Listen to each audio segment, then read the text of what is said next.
Buenas tardes, ¿me escuchan?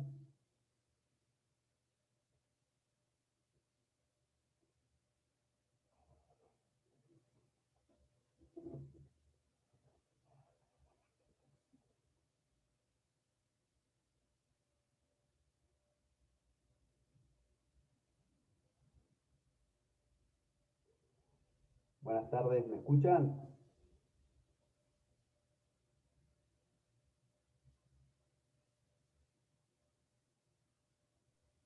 Sí, se escucha.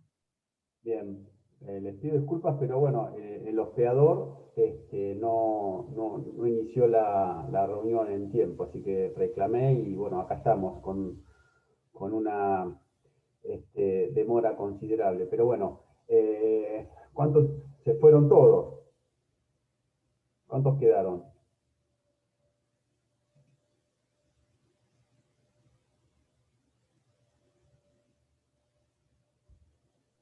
A ver, Acá dice 13. ¿Cómo? Acá dice 13 participantes. Bueno, Seríamos 12. Sí, sí. empezamos, les pido disculpas, empezamos con los que quedaron. Bien. Nosotros vamos a ver hoy lo que es las circunstancias del pago y la causa del pago. Bien, vamos a tratar de resumir brevemente. No creo que lleguemos a ver todo lo que tenía previsto para la clase, pero bueno, vamos a hacer un esfuerzo. ¿eh? Cuando nosotros hablamos de causa de pago, ¿sí? Ustedes ya vieron hasta ahora que el pago es un acto jurídico, y como tal, todo acto jurídico es menester esa presencia de la causa. Para eso nos remitimos, creo que al 281 del Código Civil y Comercial. Bien. La causa fuente de la obligación es la obligación preexistente. ¿Sí? Perdón, la causa fuente del pago es la obligación preexistente. Cuando hablamos de la otra clase, el otro viernes, de la causa de la obligación como elemento externo de la obligación, hacíamos referencia a ese hecho o circunstancia, ¿sí? Que en virtud del cual que el ordenamiento jurídico le da la aptitud, ¿sí? De generar una relación jurídica, en este caso obligacional. Bien, pero cuando nosotros hablamos de la causa fuente del pago, ¿sí? Hacemos referencia a lo que es la obligación preexistente. Es el antecedente que va a justificar el desplazamiento de bienes del patrimonio del solvens al patrimonio del accipient. ¿Sí? Es el antecedente sin el cual no puede hablarse de pago. Es justamente la obligación cuya extinción va a ocasionar ese pago. Bien, en tanto en el pago, la causa fin del pago es justamente la extinción de una deuda. Es decir, la presencia de esa voluntariedad de realizar una conducta determinada, una conducta debida, tendiente a extinguir una obligación. En esta materia nosotros vamos a denominar esa intención animus solvendi. Entonces la causa fin se vincula con esa dirección de una voluntad, ¿sí? Direccionar ese acto que estamos haciendo, que tenga una dirección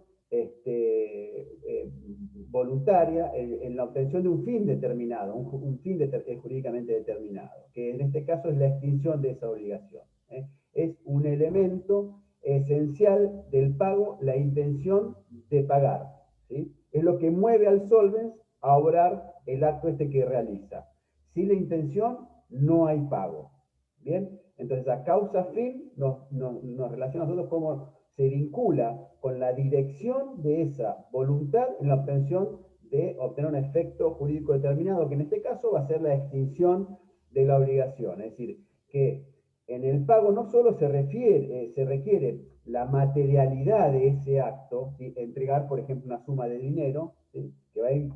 que va a importar la ejecución de ese plan prestacional que va a satisfacer el interés del accipient, sino que el solvens lo tiene que realizar consciente con una clara voluntad e intención de estar cumpliendo esa obligación. ¿Sí? No basta para que haya pago la coincidencia externa, extrínseca, entre el comportamiento debido, ¿sí? Y el comportamiento obtenido, sino que ese comportamiento obtenido tiene que ser realizado con la clara intención y con la directa intención de extinguir esa obligación.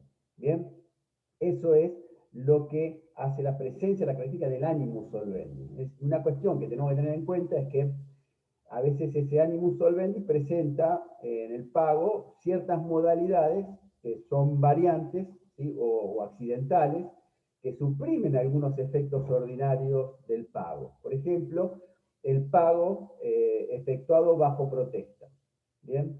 O con protesta, donde el solvens, ¿sí? Al momento de pagar se reserva la facultad de discutir ulteriormente la existencia o validez de la obligación. El solvens cumple, tal vez cumple para evitar mayores inconvenientes por la falta de pago, que la deuda se haga más gravosa, pero deja constancia de hacerlo en contra de su voluntad, forzado tal vez por esas circunstancias, pero se reserva la facultad luego de discutir la existencia o la validez de esa obligación y eventualmente de repetir lo pagado. ¿Bien? También el pago con la salvedad que no implica reconocimiento o conformidad, o confirmación, perdón, de la deuda. Es un supuesto similar al que vimos recién, donde el solvent realiza el pago, dejando expresa constancia, ¿sí? Que ese pago no importa reconocimiento de la obligación o confirmación tácita de la deuda. Es decir, como vamos a ver al final de la clase, si llegamos, unos efectos, ¿sí? De ese pago, tienes el efecto recognoscitivo, reconocimiento, ¿sí? De esa obligación que se está pagando. Bien, estas circunstancias o accidentes del pago pueden suprimir, ¿sí? Ese efecto recognoscitivo del pago, y lo dejan después librado para después ver qué es lo que va a pasar. Si deja la reserva y después actúa. Bien. La cuestión relativa a la causa, o a la falta, mejor dicho, perdón, voy a anticiparme un poquito de algunas cuestiones. Cuando nosotros hablamos de la presencia, perdón, del animus, ¿sí? Del animus solvendi, que tiene que estar presente, estas modalidades dejan a salvo, ¿sí? La posibilidad después de quitar alguno o de revisar alguno de esos efectos de el pago. Bien, ahora, en la cuestión relativa a la falta de causa, ¿sí? Nosotros la vamos a ver en extenso en otra unidad, ¿sí? Cuando veamos el pago indebido, ¿sí? 1796, creo que es la unidad al final, unidad 18, cuando veamos de la fuente de las obligaciones, ¿sí? Que esa carencia de causa en el pago se refiere al hecho antecedente o justificativo del pago, es decir, a la falta de una obligación preexistente. ¿Sí? Ustedes saben que, por un lado, no hay obligación sin causa. A la vez, todo pago supone la existencia de una obligación que se paga. Esta obligación es la causa de ese pago. Pero si no hay obligación, si no hay obligación y alguien recibe el pago, esa persona no es acreedora y por lo tanto carece de título para recibir ese pago. Y por eso va a estar obligado a devolverlo.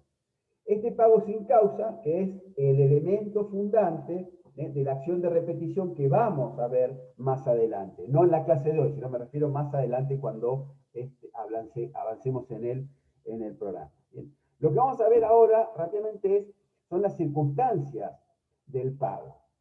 Nosotros, ustedes vieron la clase pasada, seguramente, entre los artículos 877 y 874 del Código Civil y Comercial, que establecen los 4 requisitos para considerar un pago cancelatorio. ¿Sí? El 874 establecía, perdón,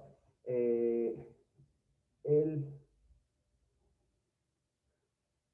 867 dice, el objeto del pago debe reunir los requisitos de identidad, integridad, puntualidad y localización. Ustedes los que estuvieron en las clases pasadas son los requisitos de identidad e integridad. Lo que vamos a ver nosotros ahora, como circunstancias del pago, son los requisitos de puntualidad y localización. ¿Sí? Cuando hablamos del principio de localización del pago, lo que estamos refiriendo es ¿cuál es el lugar del pago? Ustedes tengan en cuenta que el cumplimiento exacto de la obligación requiere, ¿sí? Requiere que la prestación se lleve a cabo en el lugar que se haya determinado al respecto, ¿sí? Y no en cualquier otro. Este es el principio, el llamado principio de localización del pago, que también exige, que es exigible, perdón, al momento del pago. Es decir, que si el pago, el deudor lo intenta realizar en un lugar incorrecto, el acreedor puede negarse a recibirlo sin incurrir en mora. ¿Bien? Es decir, el deudor no puede pagar en cualquier lado. ¿Bien? Y ahora vamos a ver cuáles son las reglas del lugar del pago. ¿Sí? Este lugar del pago no es ni más ni menos que el escenario donde se debe actuar ese cumplimiento de la prestación de vida. ¿Sí? El cumplimiento del vínculo y constituye, junto con la identidad y la integridad y la puntualidad que vamos a ver después, el requisito de exactitud del cumplimiento de esa obligación. ¿Bien? Más allá que esto hace a la exactitud del pago, del cumplimiento de la obligación, pero puede ser que hablamos pago, cumplimiento, también tiene importancia no solamente en verificar esta exactitud, les decía, sino también porque el lugar de pago produce otros efectos. Y se quiere accesorios. Por ejemplo, en determinados vínculos, relaciones jurídicas, determina la ley aplicable en materia de derecho internacional. Por ejemplo, un contrato que tiene un elemento extranjero, ¿sí? Ese lugar de pago puede tener incidencia en orden a la determinación del juez competente. ¿Bien? Ojo, no tienen que ustedes confundirse este último punto, el lugar del pago, en base a las reglas que ahora vamos a ver del Código Civil y Comercial, ¿sí? Con las reglas procesales relativas a la competencia, perdón, del juez que va a intervenir frente a la eventualidad de un conflicto derivado de un incumplimiento de esa obligación. Es decir, las reglas del pago, del lugar del pago que vamos a ver nosotros ahora, están regidas por el Código Civil y Comercial. Y las segundas y las reglas de las competencias están fijadas por el ordenamiento procesal, en donde el lugar de pago que vamos a estudiar nosotros puede operar como un elemento determinante o no a la hora de fijar la competencia de un determinado juez en un asunto. ¿Bien? Pues son cosas distintas. El principio general que nosotros vamos a estudiar, y esto grábenselo siempre, acá es, la regla general es que el lugar de pago se rige por el acuerdo de las partes. ¿Sí? Este es el principio. El acuerdo de las partes, expreso o tácito. Artículo 873. ¿Sí? El lugar de pago designado. ¿Designado por quién? Por las partes. El lugar del pago puede ser establecido por acuerdo de las partes, de manera expresa o tácita. ¿Qué quiere decir? Que las partes pueden convenir, acordar libremente el lugar de pago. Y esto es una derivación lógica de qué?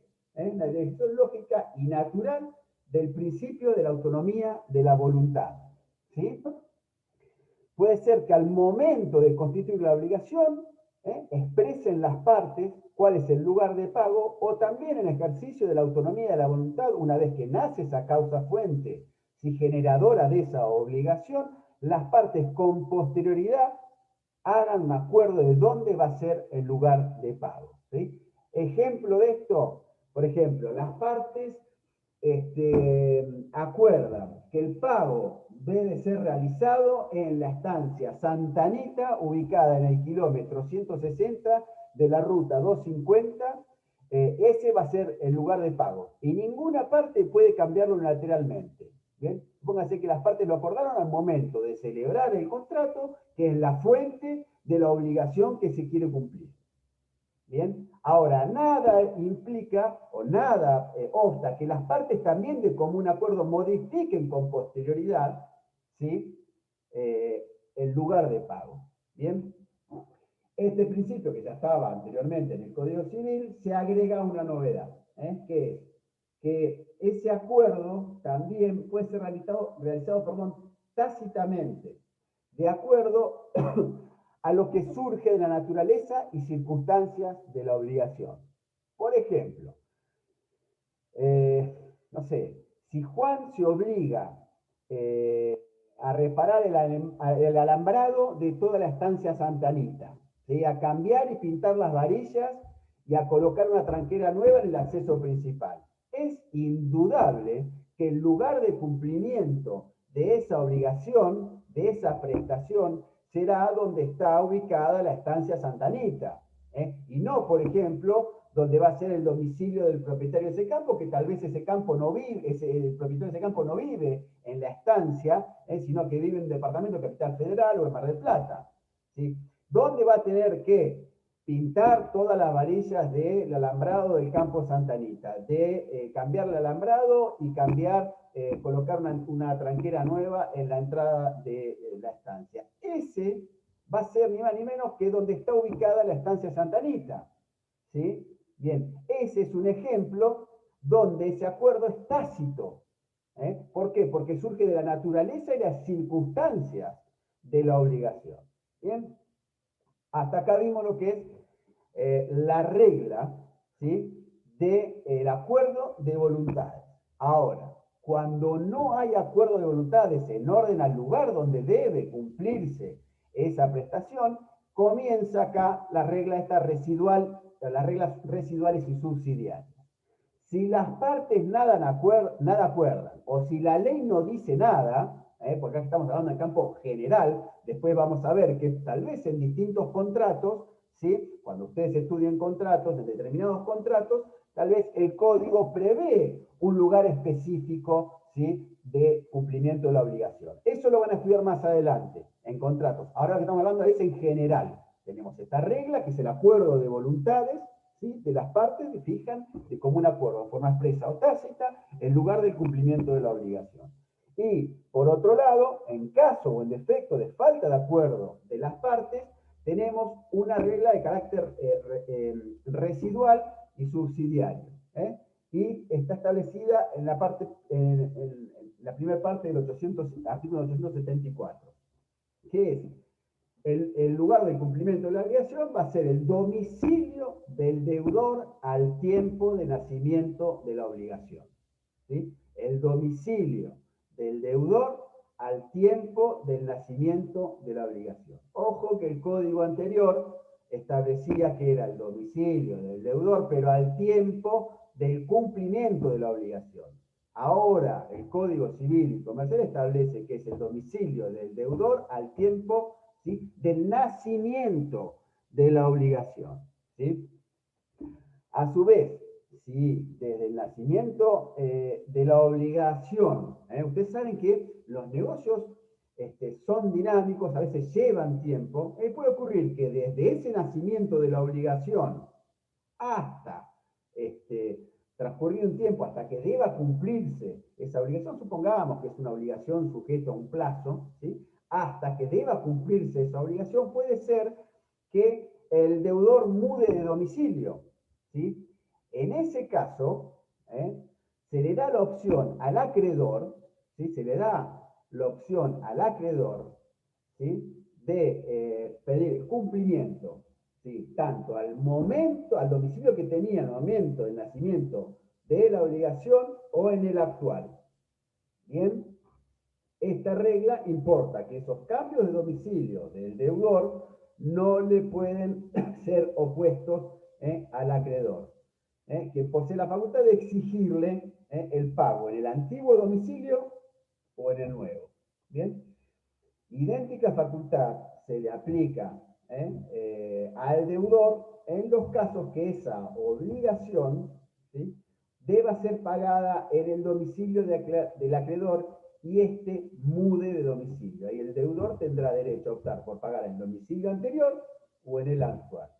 ¿Sí? Esto que les digo es una regla supletoria, ¿sí?, no se aplica en dos casos, ¿sí? Esto del domicilio del deudor al momento, ¿sí?, del nacimiento de la obligación no se aplica en dos casos. ¿sí? Que están regulados en el mismo 874, en el inciso A y en el inciso B. En las obligaciones bilaterales de cumplimiento simultáneo y en las obligaciones de dar cosas ciertas, ¿sí? En las obligaciones de dar cosas ciertas, el lugar de pago, ¿sí? Estamos hablando siempre que no medie acuerdo de voluntades, ¿sí? Siempre que no medie acuerdo de voluntades. En las obligaciones de dar cosas ciertas, el lugar de pago es donde la cosa se encuentra habitualmente, ¿sí?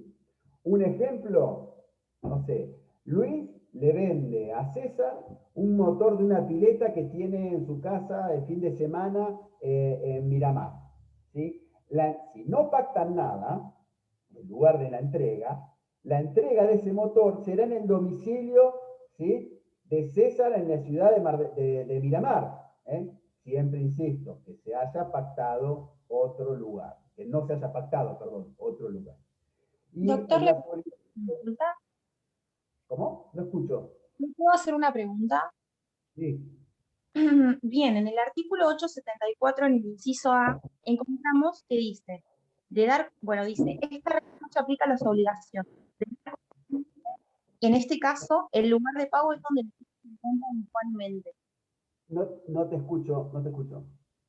En el artículo 874 del inciso A, habla de que hay dos reglas en las cuales no se aplica a las obligaciones, ¿bien? El inciso A todavía no lo comprendo al 100%. Dice, de dar cosa cierta, en este caso, el lugar de pago es donde la cosa se encuentra habitualmente. Bien.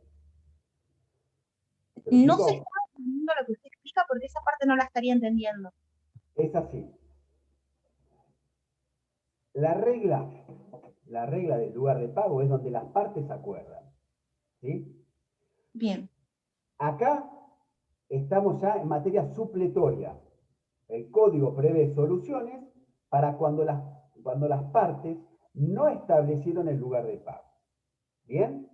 ¿Sí? Cuando las partes no establecieron el lugar de pago, ¿sí? Y se trata de dar cosa cierta, ¿sí? Cosa cierta, en ese caso el pago es donde la cosa se encuentra habitualmente. ¿Bien? Ejemplo, ¿sí? Obligación de dar cosa cierta.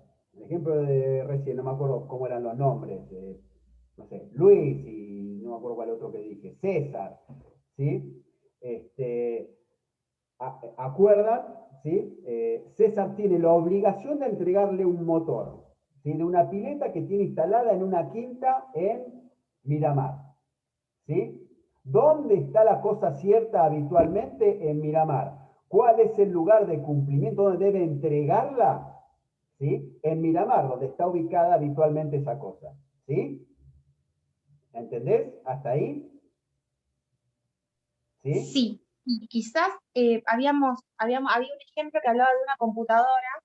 La Sí. computadora estaba en la casa de, la persona que la había prestado. No Y te, cuando se... no te escucho bien, se me corta. ¿Está mejor el audio ahí? Sí, a ver. Perdón que interrumpa la clase y vuelva a preguntar algo similar. Si hablamos de una computadora, de este Sí. objeto, estaría en lo correcto si digo que hay que entregarlo en donde se encuentra habitualmente, en la casa de la persona que lo presta, ¿verdad? ¿Se lo presta? No. En la casa de la persona que tiene la obligación de entregarla. Donde está habitualmente la cosa. Muy bien, perfecto, gracias. Sí. A ver, vuelvo con esto. Obligación de dar cosa cierta, ¿sí? Hay que ver realmente caso por caso, ¿sí? Y van a decir, bueno, es una notebook. Y bueno, y yo me la llevo todos los días al trabajo, después a veces queda en el trabajo, a veces me lo llevo de mi tía y se la presto a mi tía. Bueno, no, hay que, ¿sí? Analizar caso por caso, ¿sí? ¿Está bien? Donde Sí, profesor. habitualmente está. Y después determinar cuál es el lugar del cumplimiento nos va a llevar a nosotros, en su caso, le va a analizar al juez, ¿sí? Donde, de acuerdo a las circunstancias de ese caso, habitualmente era razonable esperar que debía cumplirse esa obligación. Pero acuérdense esto, estamos, principio, autonomía de la voluntad, donde las partes elijan el cumplimiento. Porque en ese caso, tranquilamente, en el caso del motor de la pileta, dice, Luis y César acordaron que era obligación de quien tenía que entregar el motor, entregarlo, no sé, en el domicilio de un mecánico o en el domicilio de el que lo compraba, con lo cual estaba a cargo de él desmontarlo y llevarlo. ¿Sí? ¿Está claro? Acá rige el principio de la autonomía de la voluntad. ¿Bien? ¿Sí? Acuérdense que tenemos en el medio, ¿sí? Autonomía de la voluntad, ¿sí? Sí, nada se ha indicado el lugar de pago es el domicilio del deudor al tiempo del nacimiento de la obligación. Pero esta regla supletoria cede en dos casos. Cosa de dar obligaciones de dar cosa cierta y obligaciones bilaterales de cumplimiento simultáneo. ¿Sí? En este último supuesto, el lugar de pago es donde debe cumplirse la prestación principal. Obligaciones bilaterales de pago simultáneo. ¿Sí? Lugar de pago donde deba cumplirse la prestación principal. Le doy un ejemplo. ¿Sí? Ejemplo puede haber muchos. ¿Sí? Juan compra materiales de construcción en un corralón X. Juan ve justo y al 3.500. ¿Sí? El pago es al contado. La prestación principal es la entrega de materiales que se hacen en ese corralón. ¿Sí? Ahí es el lugar del cumplimiento de esa obligación de entregar los materiales. ¿Bien? Pero tranquilamente pueden haber pactado, ¿sí? Entregarlo en otro lugar. ¿Bien? Acá estamos hablando en materia supletoria. Entonces, tranquilamente el orden es así. Acuerdo de partes. Acuerdo de partes donde ellos elijan. Obligación de dar cosas ciertas sin acuerdo de partes, lugar donde la cosa se encuentra habitualmente. ¿Sí? 874, inciso A. Después, obligaciones bilaterales de pago simultáneo sin acuerdo de partes, donde debe cumplirse la prestación principal.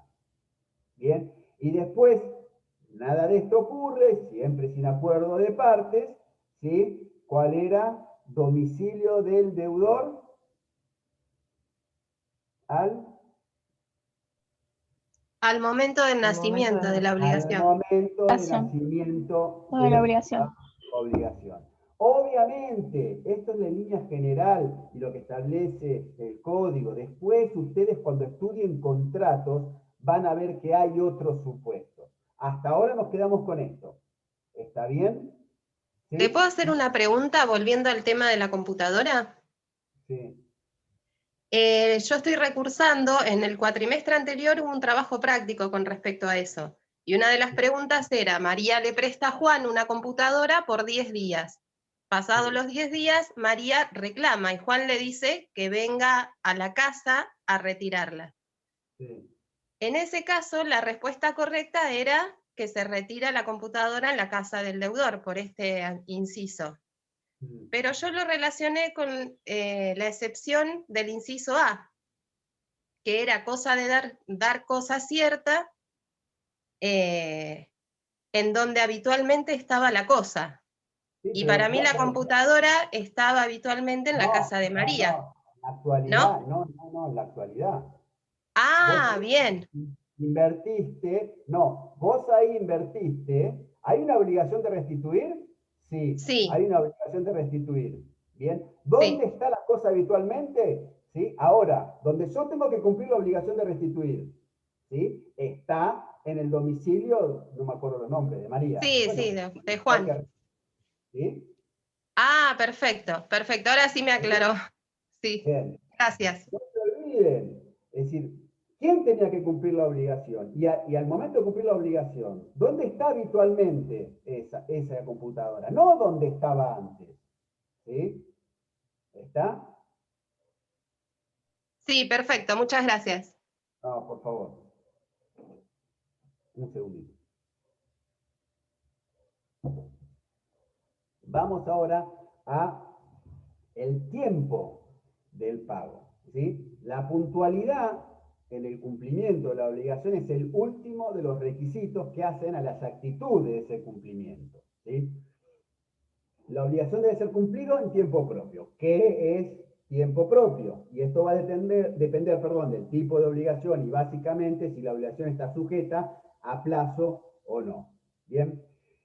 La cuestión está resuelta en los artículos 871 y la podemos, ¿sí? 871 y siguientes, y la podemos sistematizar así. En el inciso, esperen que sin anteojos ya no veo nada a esta altura. En el inciso 1, si la obligación es de exigibilidad inmediata en el momento de su nacimiento. Son obligaciones de ejecución inmediata aquellas que no están sujetas, ¿sí?, a ninguna modalidad y cuya exigibilidad es coetánea con su nacimiento, ¿sí? No están sujetas a plazo alguno. Entre el nacimiento de la obligación y su exigibilidad no hay espacio temporal, no hay espacio de tiempo. Ejemplo, bueno, fíjense, porque por una cuestión de tiempo, ustedes después en el 1139, los tenía anotados por acá, 1139 del Código Civil, compra-venta de inmuebles, 1141, y lean también el 1152. Bien. En las obligaciones a plazo determinado, ¿sí?, que puede ser plazo determinado cierto e incierto, el día de su vencimiento. El plazo determinado es aquel que ha sido fijado por las partes de antemano, por la ley o por el juez. Puede ser cierto o incierto. El plazo determinado, saquen dos flechitas, puede ser cierto o incierto. El plazo determinado cierto es que al momento de realizarse el acto, ¿sí?, el nacimiento de la obligación, se conoce con precisión la fecha que operará su vencimiento, ¿sí? Por ejemplo, Pedro pagará a Juan Pablo el día 24 de octubre del 2021 a las 12 horas la cantidad de 300 toneladas de trigo. ¿Bien? ¿Sí? Sencillo. No hay lugar a dudas, no hay lugar a interpretación alguna. Plazo determinado, incierto. La flechita para abajo. Es el que está fijado en relación a un momento, a un hecho futuro necesario. Hecho futuro necesario. Es el plazo determinado, incierto, está fijado con relación a un hecho futuro, es decir, que va a ocurrir en el futuro, pero que necesariamente va a ocurrir, pero cuyo momento de producción se ignora. ¿Sí? Pero esto es importante, porque necesariamente va a ocurrir ese hecho. ¿Sí? Se sabe que el hecho va a ocurrir, pero no se sabe cuándo. Ese es un plazo determinado, incierto. ¿Sí? Te pagaré el día que José muera. O cuando se produzca la próxima lluvia. ¿Sí? En ambos casos, el momento de esa obligación será el de su vencimiento. Perdón, el momento del cumplimiento de esa obligación será el de su vencimiento. ¿Está? ¿Sí? En las obligaciones, inciso C, sigue en las obligaciones, ¿sí?, de plazo, plazo tácito. Tiene obligaciones de plazo indeterminado tácito. El plazo indeterminado, vamos a ver, puede ser indeterminado tácito, saquemos de plazo indeterminado dos flechitas. Plazo indeterminado, ¿sí?, tácito o plazo indeterminado propiamente dicho. ¿Bien? En lo que acá nos interesa, el plazo indeterminado tácito es aquel que el plazo no está fijado, pero que surge tácitamente de la naturaleza y las circunstancias de la obligación. En este caso, el pago debe hacerse en el tiempo en que, según la naturaleza y las circunstancias de la obligación, debe cumplirse. Por ejemplo, Juan se obligó a vender a Pedro, o a entregar a Pedro la cosecha de manzanas de un campo de 50 hectáreas, del valle tal. ¿Sí? Debe entenderse que la fruta será entregada luego del transcurso o transcurrido el plazo adecuado y necesario y razonable, interpretándolo también de acuerdo a las reglas de la buena fe, para efectuar esa cosecha, ¿sí? O sea que no puede realizarse en un solo día, ¿sí? El principio, el momento del pago, debe coincidir con el vencimiento del plazo a que está sujeto esa obligación, ¿sí? Y después, en las obligaciones de plazo indeterminado propiamente dicho, obligaciones de plazo indeterminado propiamente dicho, el plazo no está fijado. No solamente no está fijado, sino que no se advierten elementos de los cuales se permite inferir las circunstancias de la naturaleza de esa obligación y de allí su plazo, ¿sí? Ese plazo no se puede inferir de la naturaleza de esa obligación y por lo tanto no puedo extraer su plazo. En este caso el código impone que va a ser el juez el que va a fijar o determine ese plazo. No es automático, La parte interesada le requiere al juez que lo fije por el procedimiento más breve que determine la ley local. En nuestro caso, de la provincia de Buenos Aires, el sumarísimo. Y una vez que el juez lo fija, la obligación debe cumplirse en el plazo que el juez lo fija. ¿Bien? La otra cuestión es el pago a mejor fortuna, del 889 del Código Civil y Comercial. ¿Qué establece? Principio, las partes pueden acordar que el deudor pague cuando mejore de fortuna. En este supuesto se aplican las reglas de las obligaciones de plazo indeterminado que vimos recientemente, plazo indeterminado propiamente dicho. ¿Sí?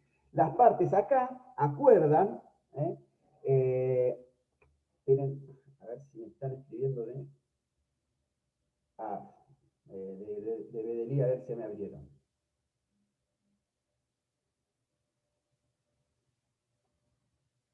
Era de Secretaría Académica, a ver si ya habían abierto Bien. ¿Estábamos? Plazo mejor fortuna, plazo mejor fortuna. Plazo mejor fortuna, sí. No, Las plazo. partes, perdón, pago mejor fortuna. Pago. Sí. Las partes acá pueden acordar que el deudor pague cuando pueda o cuando mejore de fortuna. Así como la obligación de plazo determinado propiamente dicho, se le debe requerir al juez la fijación del plazo en los casos de pago a mejor fortuna, el acreedor, transcurrido un tiempo prudencial y razonable, sin verificar la satisfacción de su crédito, puede solicitarle al juez que establezca el momento en que debe cumplirse la obligación, ¿sí? En que debe darse ese cumplimiento de la obligación. Así, el acreedor puede reclamarle el cumplimiento de la prestación y corresponderá ¿a quién? Al deudor demostrar que su estado patrimonial le impide pagar, ¿sí? Y como dice el 890, en caso de condena, el juez puede fijar el pago en cuotas. ¿Bien? Fíjense que ustedes ahí en el programa tienen el artículo 84 del Código Procesal Civil y Comercial que dice que se refiere al Instituto del Beneficio de litigar sin gastos. Es una figura del derecho procesal que permite que el acceso a la justicia a aquellas personas que carecen de los recursos necesarios para afrontar los gastos que irrogue el proceso. De manera que, de no ver frustrado el acceso a la justicia y por ende el reconocimiento de su derecho por cuestiones económicas, por carecer de recursos. Esto no es ni menos que una manifestación del principio, ¿sí?, de igualdad. Bien, donde el legislador lo que trate es de generar un equilibrio de igualdad de partes. Bien, el beneficio de litigar sin gastos transforma la obligación del pago de las costas, de la obligación de pagar las costas del proceso, con los caracteres del pago de mejor fortuna. Por ende, la exigibilidad del pago de las costas y los gastos del proceso se va a encontrar sujeta a un hecho futuro y eventual, como es el mejoramiento de la fortuna de quién, de que tiene que pagar las costas, ¿sí? Ahora, hay que tener en cuenta una cosa, el beneficio de litigar sin gastos se peticiona en el proceso. La carga de la prueba la lleva quien lo peticiona en el proceso. Y si es concedido por el juez, tiene efecto solo para ese juicio o ese proceso. ¿Y qué provoca? Que las costas del proceso y los gastos de ese proceso no le pueden ser exigidas, ¿sí?, a la persona que tiene beneficio de utilidad sin gasto. El simple hecho de resultar ganadora en el proceso no importa que mejore automáticamente de fortuna, aun cuando el artículo 84 dice, en caso que tiene beneficio de utilidad sin gasto, que tiene beneficio de utilidad sin gasto, gana en el proceso, va a pagar las costas generadas en su defensa hasta la concurrencia de 1/3 de los bienes, o mejor dicho, de los bienes, no, de los valores que efectivamente reciba. Es como una suerte de tarifación de mejoramiento de fortuna. Y cuando el actor gana, se le impone en ese caso la exigibilidad de las costas en la medida que mejore de fortuna, ¿sí?, que implica mejoramiento de fortuna, hasta una tercera parte, ¿sí?, de los valores que efectivamente ingresen a su patrimonio. Y aun cuando toda la doctrina procesal entiende que quien invoca que la contraria mejoró de fortuna y solicita el cese del beneficio, esto no es lo que marca el artículo 890. Pero también es cierto que acá estamos en que no hay acuerdo de partes acá. Las partes no dijeron vamos a pagarme cuando hay mejora de fortuna tuya, sino que es una imposición del legislador para garantizar el ejercicio del derecho de defensa de la parte. Es una herramienta procesal que tiene sustento constitucional y que lejos está de la autonomía de la voluntad, ¿sí? Por lo cual es razonable que quien, a mi modo de ver, pretenda remover ese beneficio para cobrar las costas del proceso, pruebe la mejora de la situación económica de la contraria, aunque no es lo que marca estrictamente el artículo 890 del Código Civil y Comercial. Aunque estamos hablando acá claramente de una confluencia de una norma sustancial, ¿sí?, y una norma procesal. Vamos rápidamente a los gastos del proceso, ¿sí? Cuando hablamos de los gastos los gastos del proceso, me quedo con los gastos del pago, ¿sí? Depende de la prestación debida por el solvens, que el pago puede eventualmente tener gastos, ¿sí? Esto obviamente depende, si yo me presento en el domicilio que tengo que pagar, si en el lugar de pago y tengo que pagar 10.000 pesos, ¿sí?, me presento en el domicilio, pago 10.000 pesos, mucho gasto no voy a tener. Diría que prácticamente no tengo gasto. Por eso es que la existencia de gasto en el pago, ¿sí?, va a depender en gran medida del tipo de prestación y las circunstancias de cada caso. Por lo general, el pago en dinero no representa mayores gastos, a veces sí.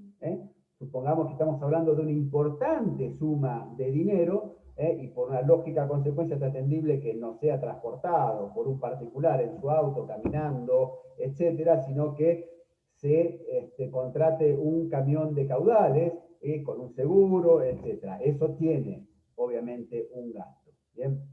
También supongamos que tenemos que entregar un cuadro de mucho valor en un determinado domicilio, donde eventualmente hay que contratar una empresa de seguridad, contratar un seguro, etc. O por ahí un caballo pura sangre, que hay que trasladarlo a un lugar lejos, tal vez por avión, hay que contratar, de acuerdo a determinadas normas, un veterinario, 2 personas, verificar el tema de alimentos, etc. Que eso tiene un gasto importante.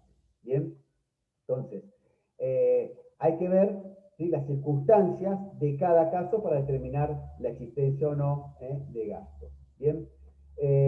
Por supuesto, si yo vendí un caballo pura sangre, por más caro que sea, y el dueño vive al lado del campo del otro, se lo lleva a tiro cruzando la tranquera, y listo, y ahí nadie puede alegar la existencia de un gasto, claramente. Y el código no prevé, al igual que el anterior del código de Vélez, perdón, quién debía hacerse cargo de esos gastos. En el código anterior se entendía que, salvo acuerdo de partes, que por lo general lo hay, el deudor debía correr con los gastos de entrega.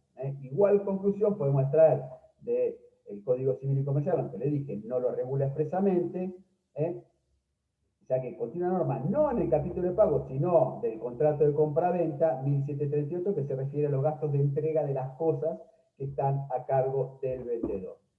Y esto se interpreta porque lo contrario sería afectar el principio de integridad del pago, desde que se estaría obligando al acreedor con un pago que no es completo, pues de lo que recibe, ¿qué tiene que hacer? Tiene que descontar los montos, ¿sí?, de los gastos de ese pago.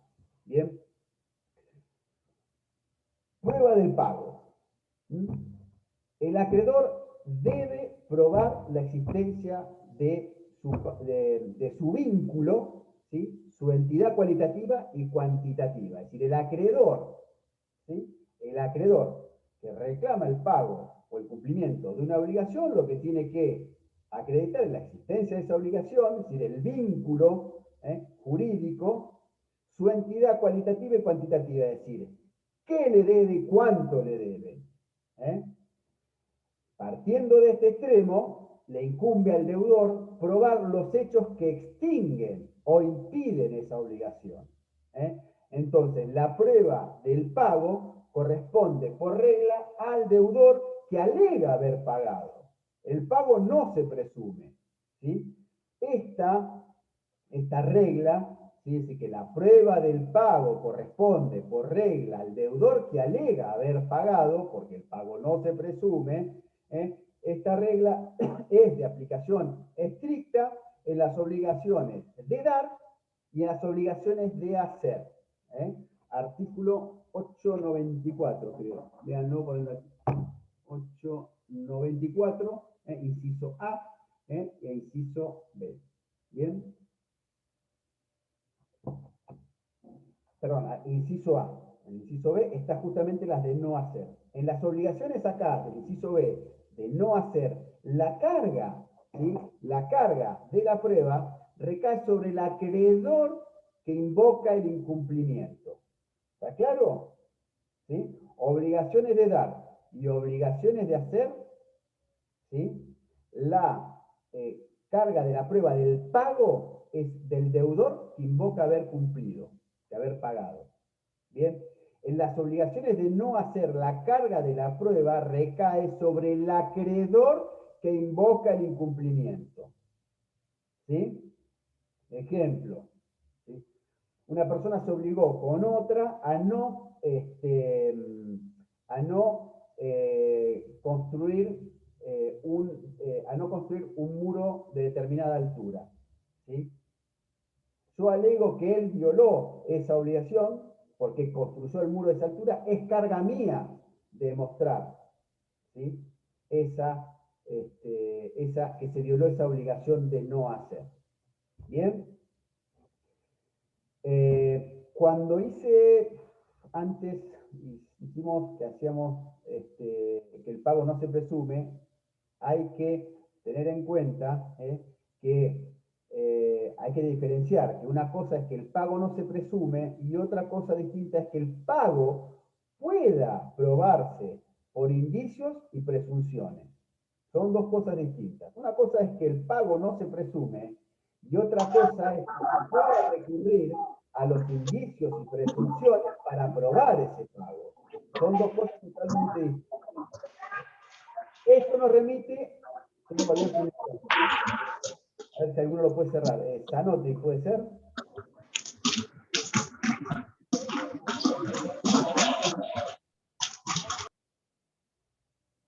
Ahí está. Gracias, Juan. Esto nos remite a la carga de la prueba y la determinación de los medios de prueba idóneo, ¿sí?, para acreditar ese pago. ¿Sí? Lo primero de la carga de la prueba se refiere a quién debe probar. Lo segundo, ¿sí?, a cómo se debe probar. Y nos lleva a analizar los medios de prueba que tiene el deudor para lograr cumplir con esa carga de la prueba. ¿Sí?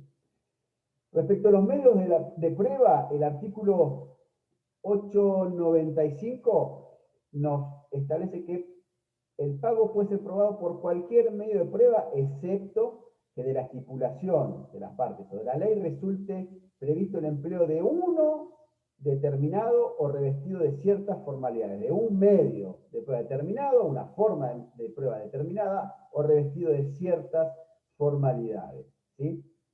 Se puede utilizar cualquier medio de prueba, testigo, informativa, documental, incluso presuncional, ¿sí? Lo que se debe probar, ¿sí? ¿Qué es lo que se debe probar? Eso nos remite a lo objeto de la prueba, que es la materia o los hechos sobre los cuales va a recaer la actividad probatoria, ¿sí? Y en este caso el deudor deberá probar que ha cumplido con la conducta debida y que ésta, ¿sí?, además se adecúa cualitativamente y cuantitativamente a los términos de la prestación debida, ¿eh?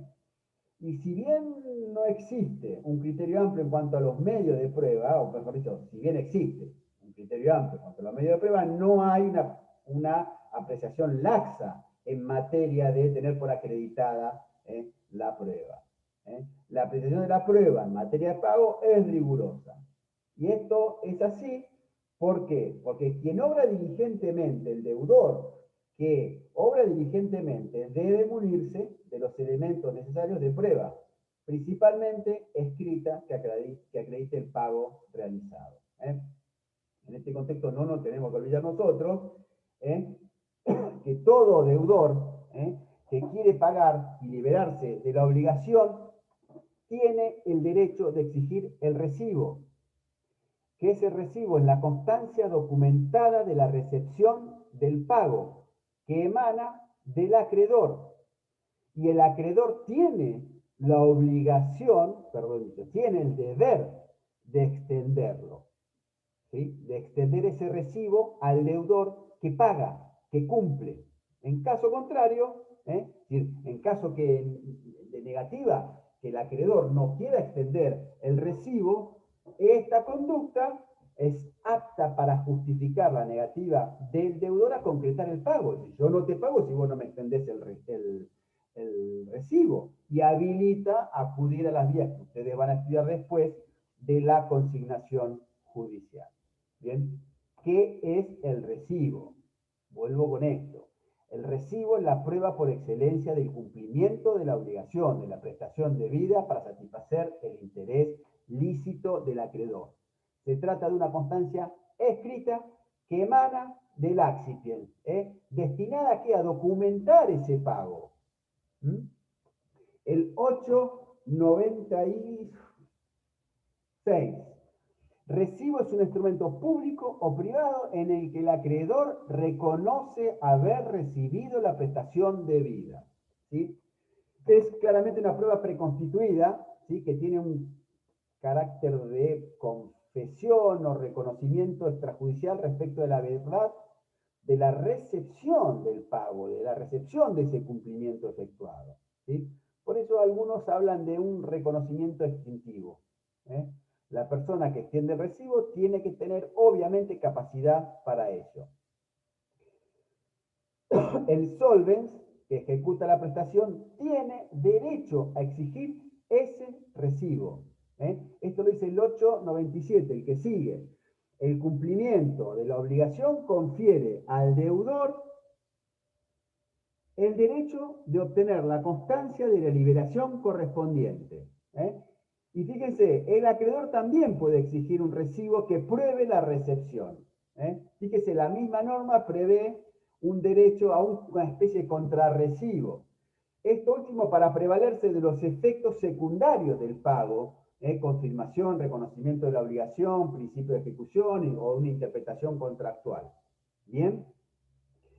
En algunos supuestos, teniendo en cuenta la naturaleza de los derechos en juego, se exige doble ejemplar, como puede ser en el caso de los recibos de sueldo en materia de relación laboral.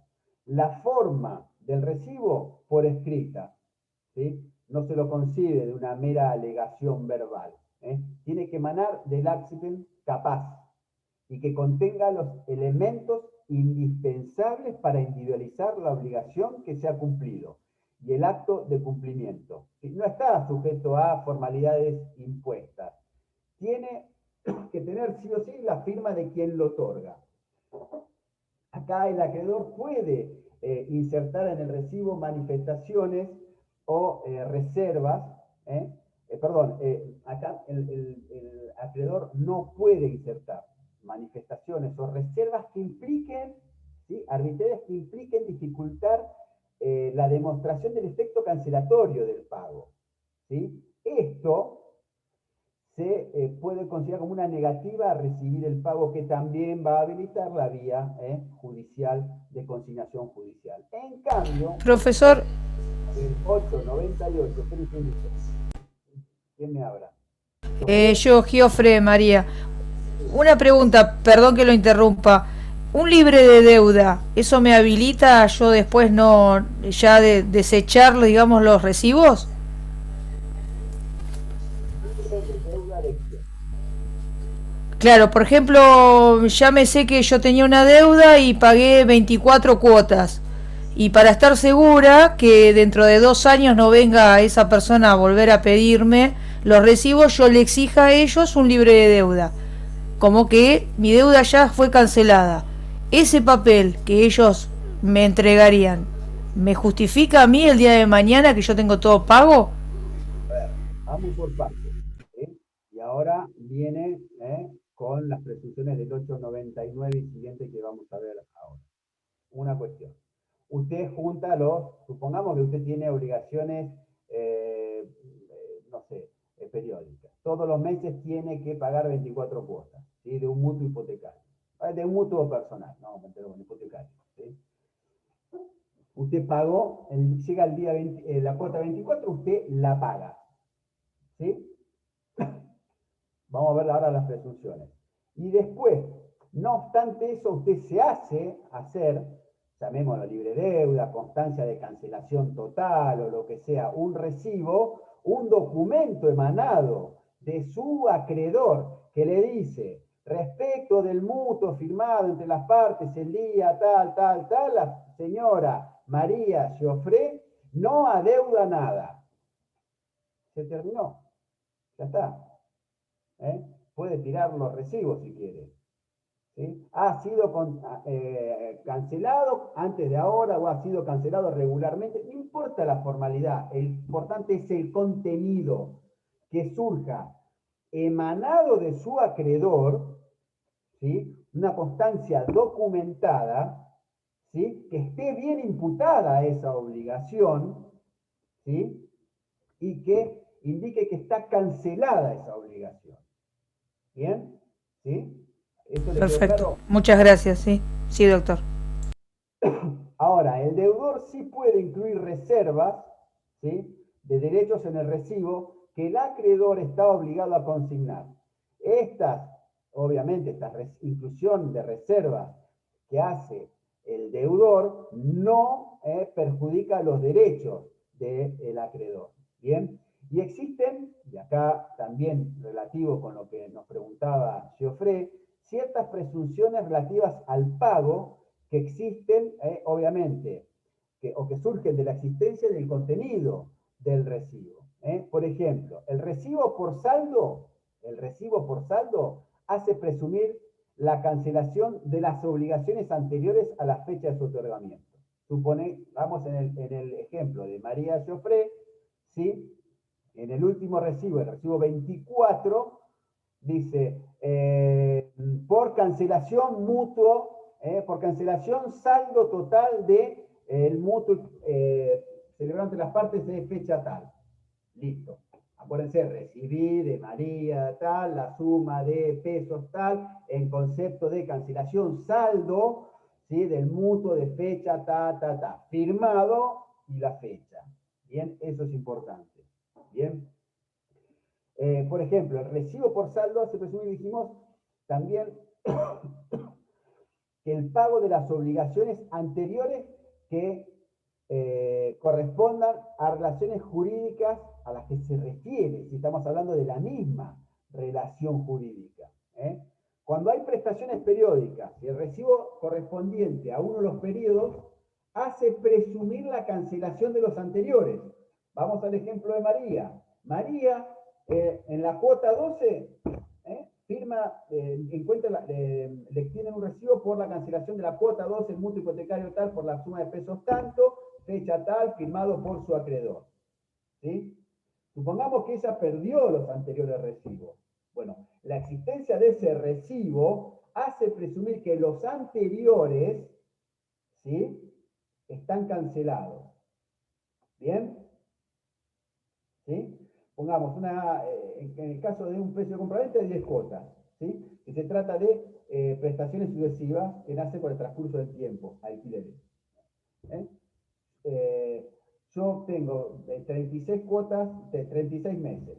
Bien, el mes 24 vengo pagando regularmente, el mes 24 yo pagué, ¿sí? Y viene mi acreedor y me dice, no, pero vos no pagaste la cuota 11, no, yo te pagué la 24, las otras te las pagué, no tengo los recibos ahora.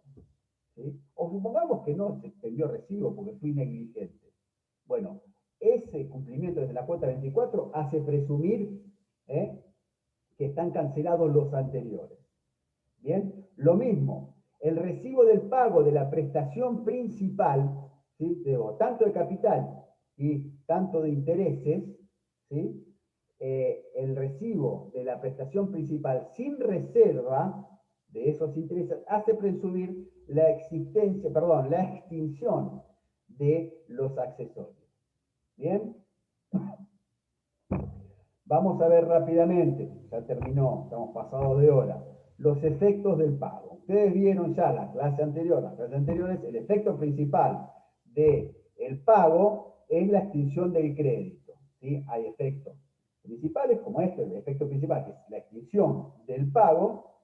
El pago hecho por el deudor genera la extinción de la obligación, la satisfacción del interés del acreedor y la consiguiente liberación de ese deudor. Si ustedes prestan atención al artículo 880, se pone énfasis al pago efectuado por el deudor.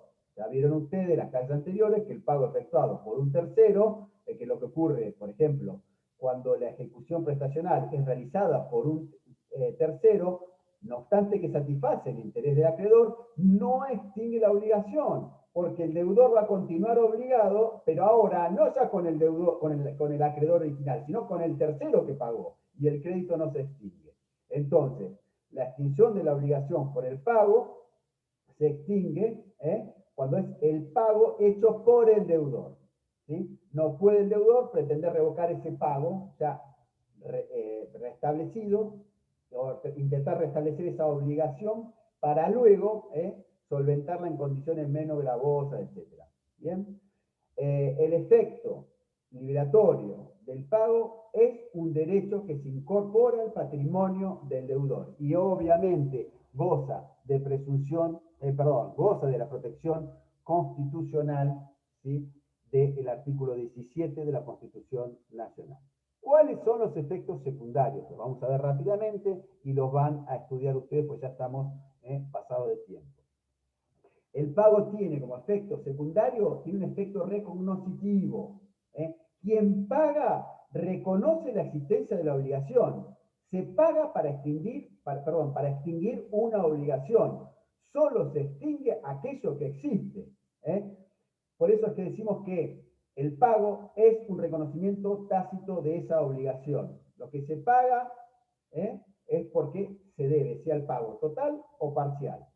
Esto es cuando hablamos del efecto recognoscitivo de la obligación. Tiene un efecto consolidatorio el pago, porque puede importar ese pago una confirmación tácita del acto que eventualmente puede estar afectado de nulidad relativa.